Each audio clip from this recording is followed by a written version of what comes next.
যুবভারতী ক্রীড়াঙ্গনে মেসির অনুষ্ঠান ঘিরে আজ যা ঘটেছে তার জন্য সম্পূর্ণভাবে দায়ী তৃণমূল কংগ্রেস।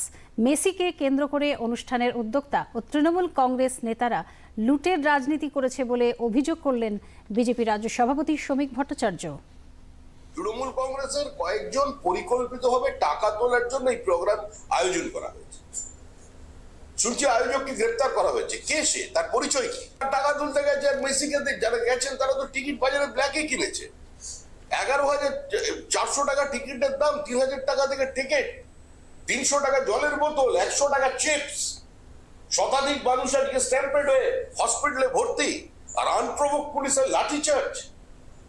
আজকে যে অ্যাস্ট্রোটার্ফের ক্ষতি হলো, মাঠের ক্ষতি হলো, গ্যালারিতে ভাঙচুর হলো, মানুষের টাকা কে পারমিশন দিয়েছে? তাকে শুধু একজনকে গ্রেপ্তার করলে চলবে না।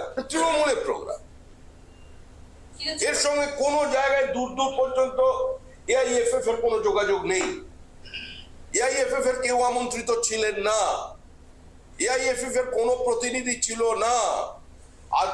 আজকে যেটা হয়েছে সেটা সম্পূর্ণভাবেই হয়েছে তৃণমূল কংগ্রেসের কারণে। এটা সম্পূর্ণভাবে প্রশাসনিক ব্যর্থতা।